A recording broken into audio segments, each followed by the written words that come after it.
శ్రీ గురు చరిత్ర అధ్యాయం 2 శ్రీ గణేశాయ నమః శ్రీ సరస్వత్యై నమః శ్రీ గురుభ్యో నమః. ప్రస్తావన. గురుచరిత్ర పారాయణ వలన శుద్ధులైన ముముక్షులకు ఒక వంక సద్గురువు దర్శనాభిలాష, మరొక వంక విషయాలపై నిరపేక్ష తీవ్రమవుతాయి. అప్పుడు మొదట స్వప్నంలోనూ తరువాత ప్రత్యక్షంగానూ గురుదర్శనము లభిస్తుంది. ఆ గురువు కూడా అనన్య గురుభక్తి చేత జీవన్ముక్తుడై ఉంటాడు. అట్టి సద్గురువు తారసిల్లినప్పుడు మన హృదయం ఆయనను నిస్సందేహంగా గుర్తిస్తుంది.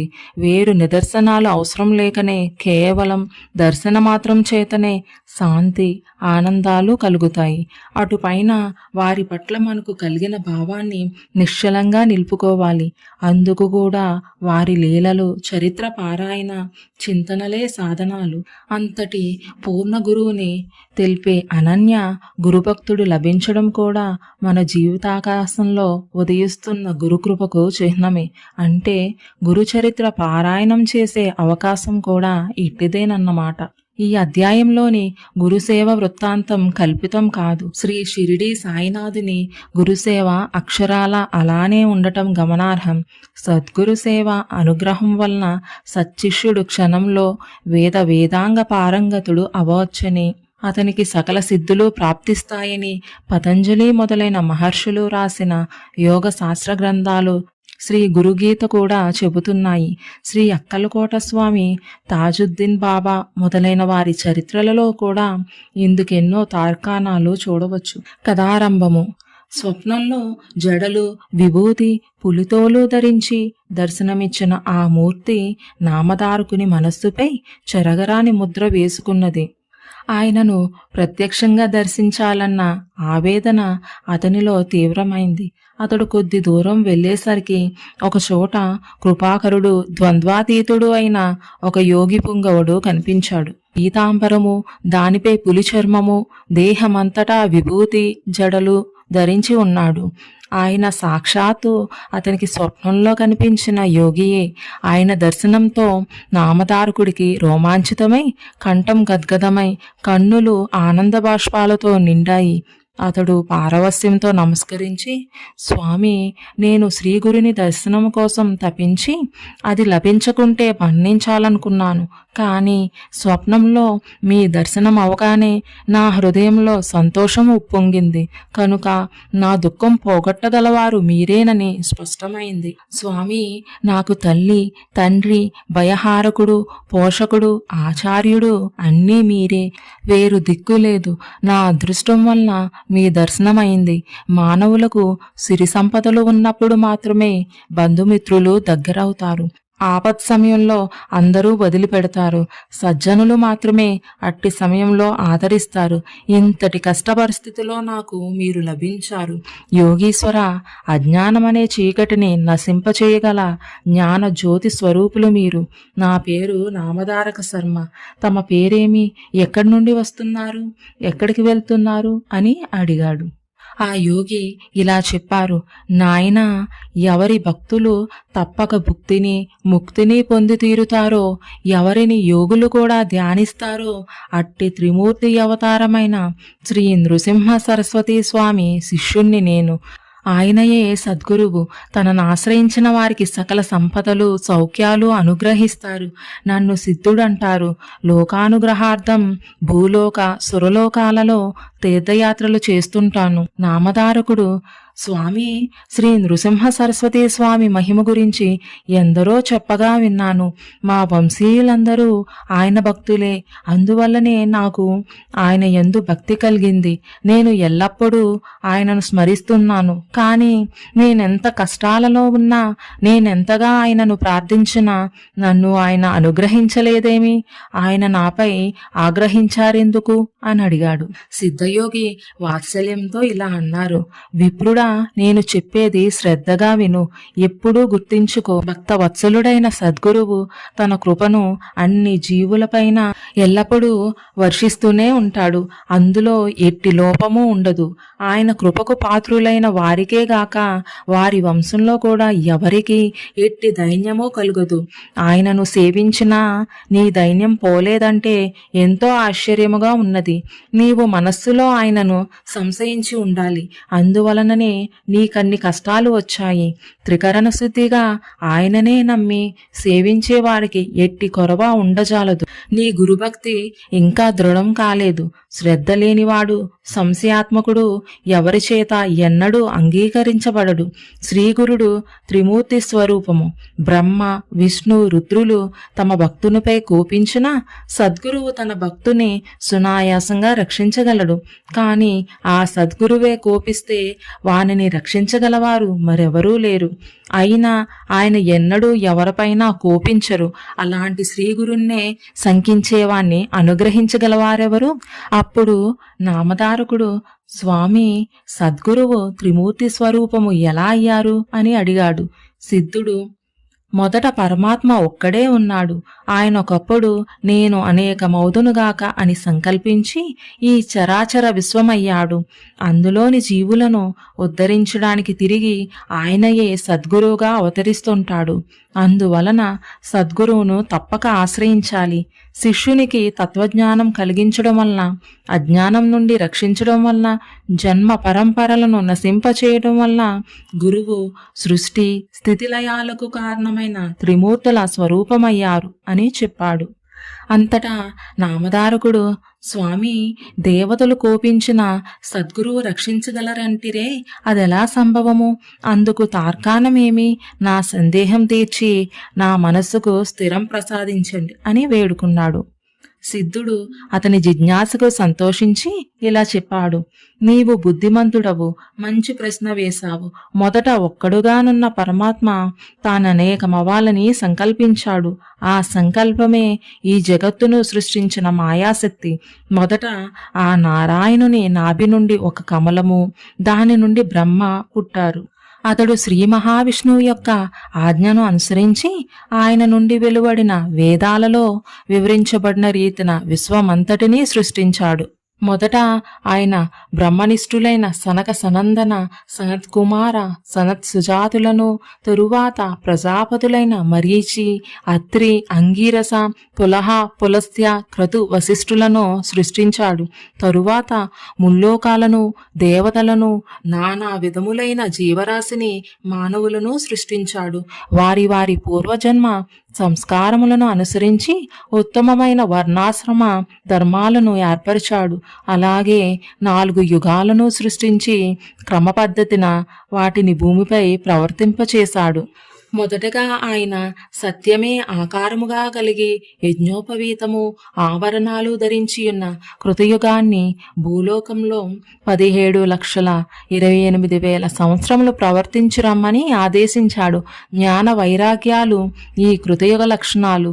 అది పూర్తయ్యాక ఆయన దృఢమైన శరీరం కలిగి ఉండి చేతిలో యజ్ఞ సామాగ్రి ధరించిన త్రేతాయుగాన్ని పిలిచి భూమిపై 12,96,000 సంవత్సరములు తన ధర్మాన్ని ప్రవర్తింపచేయమని ఆదేశించాడు. అందుకే ఆ యుగంలో అందరూ ధర్మశాస్త్రం ఎరిగి యజ్ఞ యాగాదులను అనుష్ఠించారు.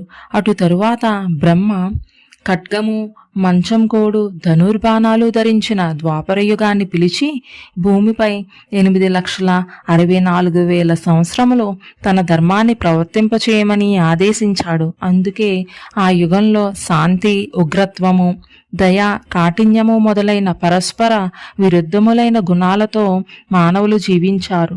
అటు తరువాత బ్రహ్మదేవుడు కలిపురుషుణ్ణి పిలిచాడు. ఈ కలిపురుషుడు మలినుడు. తగవులంటే అతడికి ఎంతో ఇష్టం. కలి అంటేనే తగవు అని అర్థం. అతడు క్రూరుడు, వైరాగ్యమే లేనివాడు, పవిత్రత అంటేనే గిట్టనివాడు. అతడు తన ఎడమ చేతితో తన మర్మావయాన్ని, కుడి చేతితో నాలుకను పట్టుకొని ఆనందంతో గంతులు వేస్తూ వచ్చాడు. పిశాచ రూపం గల అతనిని చూచి బ్రహ్మ నవ్వి వికృతమైన అతని చేష్టకు అర్థమేమని అడిగాడు. కలిపురుషుడు, నేను మానవులందరినీ కాముకులుగాను జిహ్వ చాపల్యం గలవారుగాను చేసి వారు ఉత్తమగతి పొందకుండా చూస్తానని ప్రతిజ్ఞ పూనాను. అదే నా ఈ చేష్టకు అర్థం అన్నాడు. అప్పుడు బ్రహ్మ అతనిని భూలోకానికి వెళ్ళి అక్కడ 4,32,000 సంవత్సరములు అతని ధర్మాన్ని ప్రవర్తింపచేయమని ఆదేశించాడు.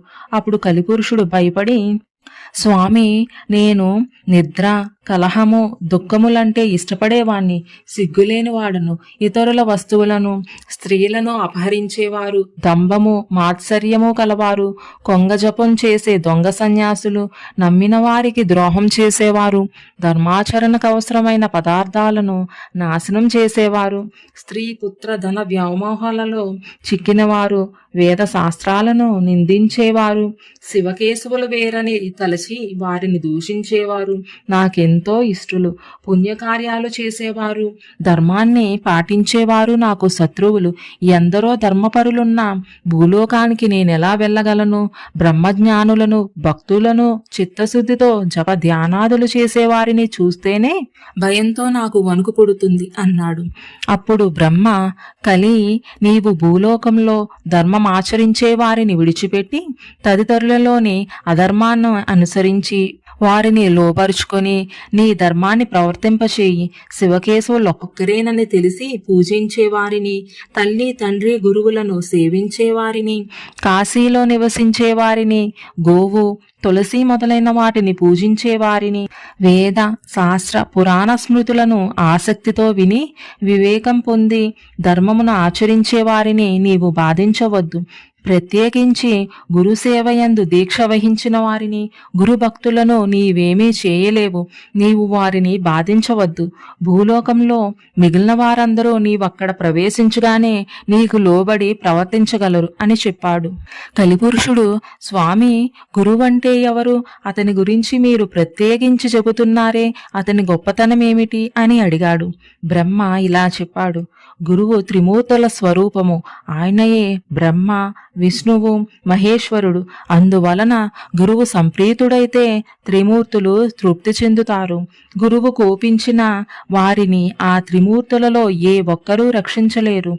గురువు తన శిష్యునికి తత్వం ఉపదేశించి పాపము నశింపచేసి అతని యందు బ్రహ్మజ్ఞానం కలిగించి అతన్ని శాశ్వతంగా దుఃఖం నుండి తరింపచేస్తాడు. అలానే గురువు సంప్రీతుడైతే త్రిమూర్తులు సంప్రీతులవుతారు గాని త్రిమూర్తులలో ఏ ఒక్కరు సంప్రీతులైనా గురువు సంప్రీతుడు కాకపోవచ్చు. కనుక ఎవడు శాస్త్రానుసారము గురువును సేవించి ఆయన ప్రీతికి పాత్రుడవుతాడో అట్టి శిష్యుడు తానే బ్రహ్మ అవుతాడు.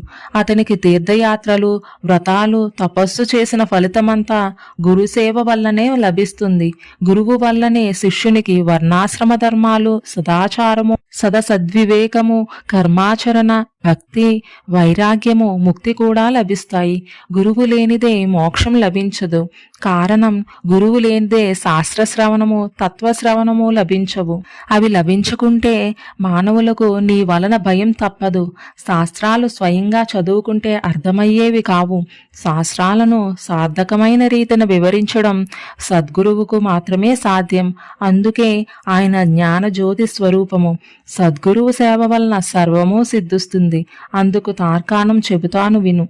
పూర్వం గోదావరి తీరంలో అంగీరస మహర్షి ఆశ్రమంలో అనేక మంది సద్బ్రాహ్మణులు, వ్రతదీక్ష పూనిన వారు, తపస్సులు ఉండేవారు.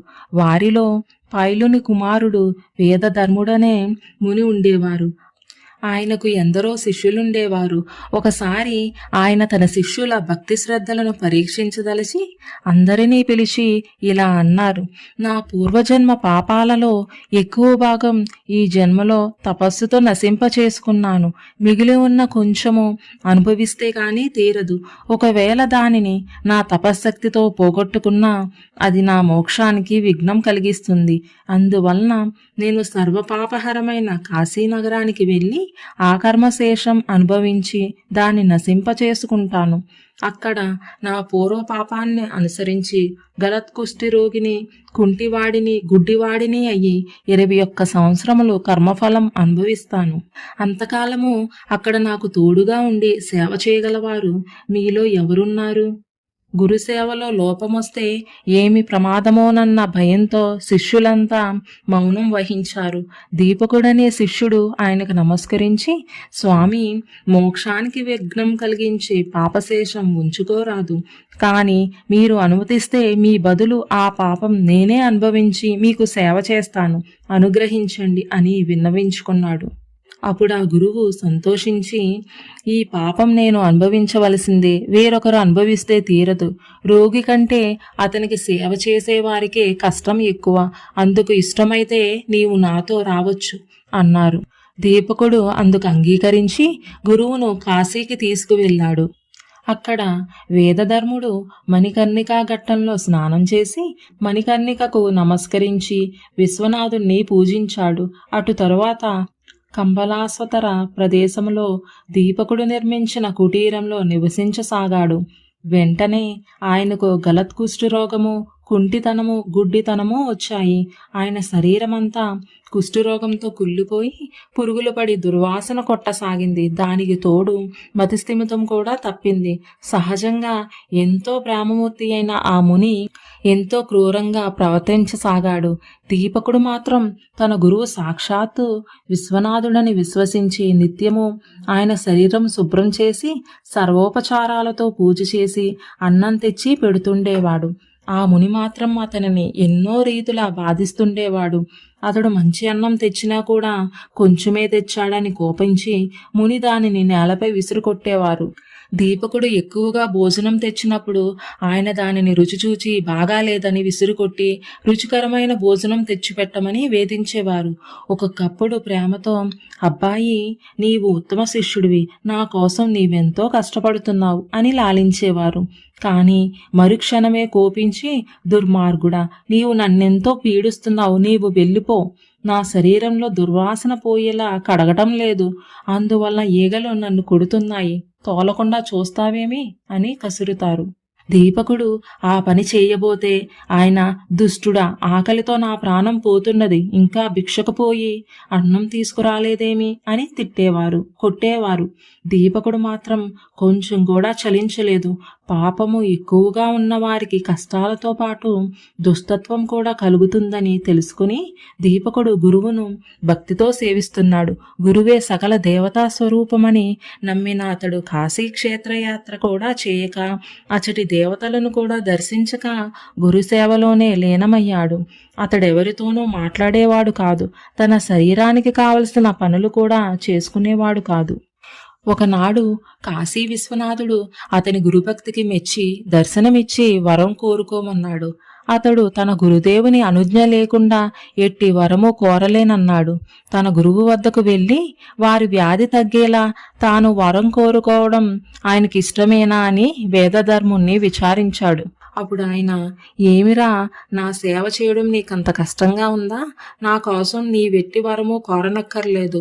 వరం వల్ల ఈ రోగం పోగొట్టుకుంటే దానిని మరొక జన్మలో అనుభవించవలసి వస్తుందని శాస్త్రం చెబుతోంది. కనుక నేను ఈ జన్మలోనే ఈ పాపం అనుభవించి నా మోక్షానికి ఆటంకం తొలగించుకుంటాను అని చెప్పారు.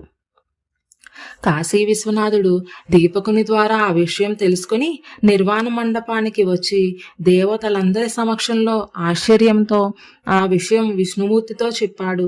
విష్ణుమూర్తి ఆనందించి ఆ గురు శిష్యులను చూడటానికి వెళ్ళాడు. ఆయనను చూడగానే దీపకుడు నమస్కరించి, స్వామి, వరాలు కోరి మీ కోసం తపస్సు చేస్తున్న వారిని ఉపేక్షించి మిమ్మల్ని ఎన్నడూ సేవించని నాకు దర్శనమిచ్చారేమి అని అడిగాడు. విష్ణుమూర్తి, నాయన, గురువును భక్తితో సేవిస్తే నన్ను సేవించినట్లే. అట్టి శిష్యోత్తమునకు నేను ఆదీనుడను.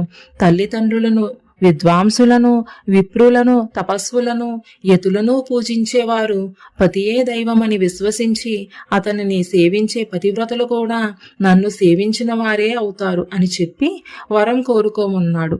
దీపకుడు ఆయనకు నమస్కరించి, గురువే సకల దేవతా స్వరూపమని, సకల తీర్థ స్వరూపి అని వేదాలు, శాస్త్రాలు చెబుతున్నాయి. మీరిచ్చే వరం గురువు ఇవ్వగలడు కదా అన్నాడు. శ్రీమన్నారాయణుడు, మేమిద్దరము ఒక్కటే.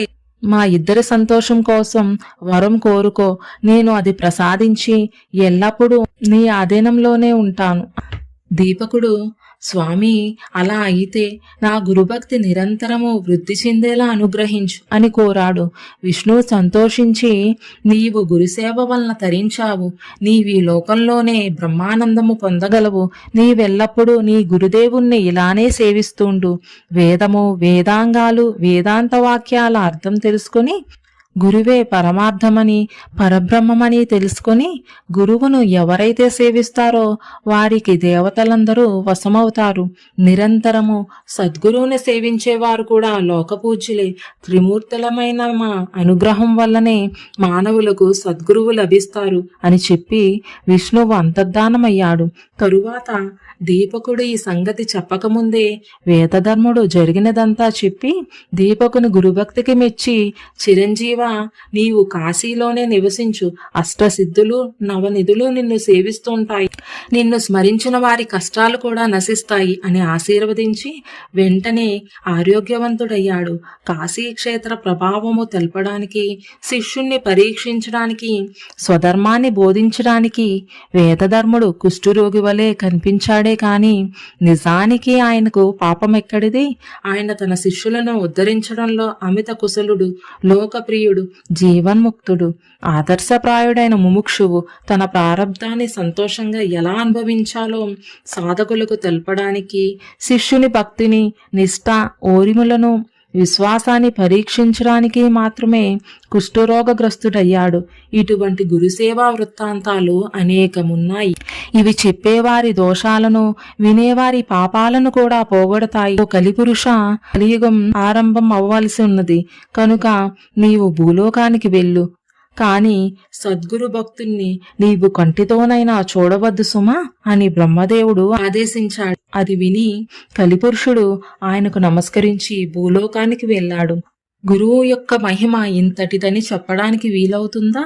నామధారక ఎవరు సాత్వికమైన ఊర్మిని పొంది దృఢభక్తితో దైవాన్ని, భక్తితో సద్గురుని భజిస్తారో వారు తప్పక కృతకృత్యులవుతారు. కాబట్టి నీవు పరమ శ్రేయస్సు కోరితే నిస్సంశయంగా శ్రద్ధాన్వితుడవై నరదేహంతో అవతరించిన శ్రీగురుణ్ణి సేవించు అని సిద్ధుడు చెప్పారు. శ్రీ దత్తాయ గురువే నమః. శ్రీ శ్రీపాద శ్రీవల్లభాయ నమః. శ్రీ నృసింహ సరస్వత్యై నమః.